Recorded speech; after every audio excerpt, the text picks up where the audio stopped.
Cari amici del Movimento 5 Stelle, ciao a tutti. Siamo arrivati al rush finale, alle battute finali di queste lunghe graticole. Siamo arrivati alla resa dei conti.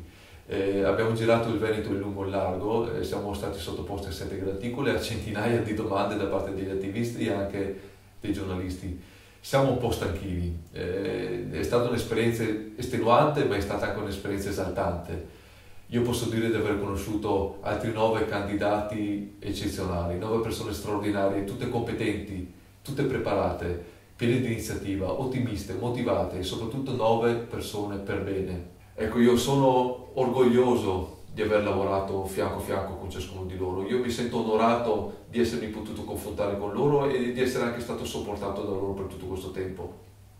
Quindi io vi dico, guardate il mio curriculum vitae, guardate il mio profilo e consultate la mia dichiarazione di intenti, ma sappiate che chiunque sceglierete avrete scelto il candidato ideale per portare avanti questa battaglia. Chi sceglierete sarà il nostro portavoce di tutti, sarà quello che a testa alta si confronterà con Zaia e con la Moretti, che già sappiamo essere i nostri concorrenti diretti.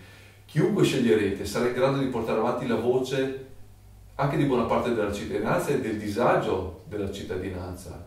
Il disagio, ad esempio, di una madre di famiglia alla quale hanno appena aumentato la rete dell'asilo perché i soldi non ci sono più, o alla quale hanno negato gli insegnanti di sostegno per il figlio disabile perché i soldi sono finiti, mentre noi, ad esempio, paghiamo 1 miliardo un ospedale che dovrebbe costare 200 milioni.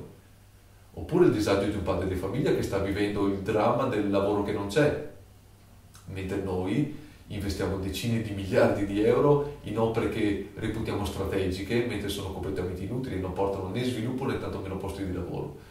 Ecco, qualunque candidato sceglierete sarà in grado di presentarsi davanti a queste persone a testa alta e a dire basta, basta perché le cose devono cambiare e le cose cambieranno perché siamo arrivati noi.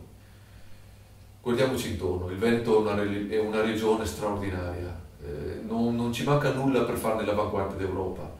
Ci manca una cosa sola, dobbiamo mandare a casa tutte quelle persone che in questi ultimi anni hanno sgovernato questa regione e sotto la falsa bandiera dell'orgoglio veneto hanno svenduto il nostro territorio e il nostro futuro al peggior offerente. Votate in piena serenità, votate in piena coscienza. Qualunque scelta avremo preso sarà stata la scelta migliore.